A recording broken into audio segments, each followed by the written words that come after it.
अनेक वर्षांपासून राजकीय इच्छाशक्तीअभावी सुरू न झालेल्या अहमदनगर येथील सावित्रीबाई फुले पुणे विद्यापीठ उपकेंद्राचे उद्घाटन येत्या रविवारी होणार आहे।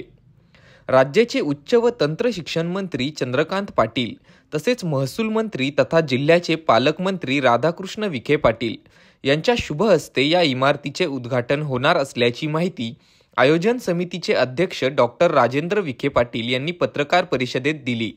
नाही, आजचं प्रेस कॉन्फरन्सचं उद्दिष्ट एवढ्यासाठी आहे की जे नगर जिल्ह्यासाठी जी एक गरज होती उपकेंद्राची, तर त्याचं आपण उद्घाटन 3 तारखेला ठेवलेलं आहे।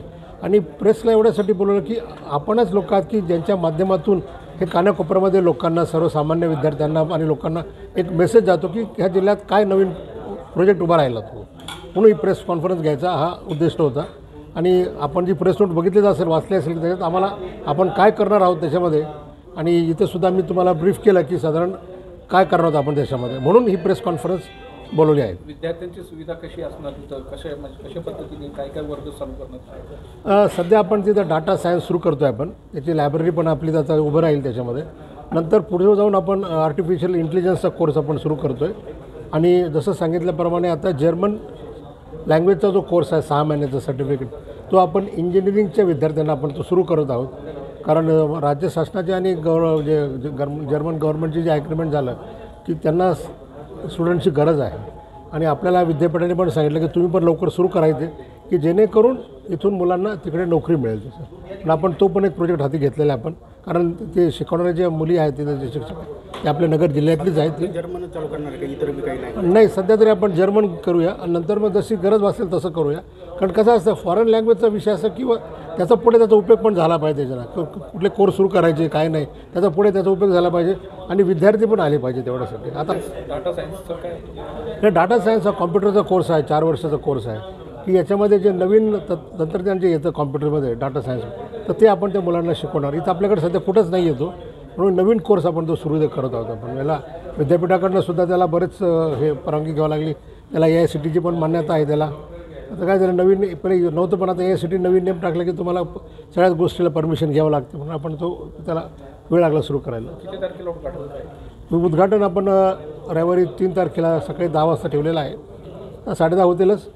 आणि त्या कार्यक्रमाला आपण चंद्रकांत दादा, उच्च शिक्षण मंत्री नामदार राधाकृष्ण विखे पाटील, खासदार सुजय दादा, परत आपले नगरचे आमदार जे आहेत संग्राम जगताप आहे, परत आपण यांना निलेश लंकेंना पण आपण बोलवलेलं आहे, कारण शेवटी तालुक्याचे आहेत ते, आणि जे काही आजी माझे सदस्य आहेत ह्या विद्यापीठाचे जे सिनेट सदस्य होते, जसं आबा आगरकर म्हणा किंवा असे, आणि त्या लोकांना पण आपण बोलवलेलं आहे त्यांना।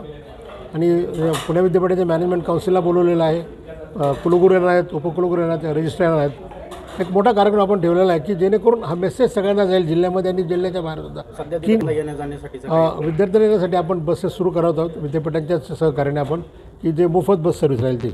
आणि पुढे मागे जाऊन मग विद्यापीठ स्वतःच्याच बसेस ज्या ठिकाण मार्क या ठिकाणी बस, जसे बसचे पॉईंट असतात, शाळेच्या बसेस जसं पिकअप करतात तसं त्या बसेस उद्या काही दिवसांनी त्या पिकअप सेंटरला जाऊन उभे राहतील आणि तिथून विद्यार्थ्यांना पिकअप करून घेऊन येतील।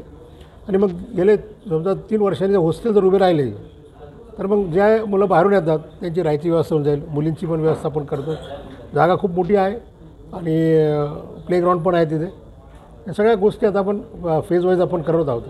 किती वर्षापासून आपण गेले जो बरेच 10-15 वर्षापासून हे चालले, जागा मिळाली, परत शासनाकडे पाठपुरावा केला होता, परत फंडचा विषय होता, परत स्टाफचा विषय होता, पण हे सगळं युद्ध आम्ही भांडत तंड सगळ्यांशी मदत घेत शेवटी त्याला आज यश आलं, आणि त्याचं 3 तारखेला आपण उद्घाटन ठेवलं आहे त्याचं। हे भूमिपूजन झालं, त्यावेळी त्यांना दादा पण होते, नामदार साहेब होते, त्यांच्या हस्ते आपण त्याचं भूमिपूजन केलं आपण। आणि आम्ही त्यांना त्यावेळेस सांगितलं की 1-2 वर्षात तरी 1-1.5 वर्षात आम्ही बिल्डिंग उभी करू। आणि खरंच डे अँड नाईट त्या लोकांनी काम केलं। अडचणी बऱ्याच आल्यात, आर्थिक अडचणी आल्यात, पण त्याला समोर जातात त्या लोकांनी सगळ्यांनी सहकार्य केलं, आणि आज ती भव्य इमारत उभी राहिली। आणि अजून एक 4-5 वर्ष तुम्हाला याचं खूप मोठं विस्तार तुम्हाला बघायला मिळतो। काही राजकीय अडचणी आल्या किंवा काही झालं नाही, अडचणी आल्यात तशा फार, पण राजकीय आल्या किंवा कशा पद्धतीने आल्या?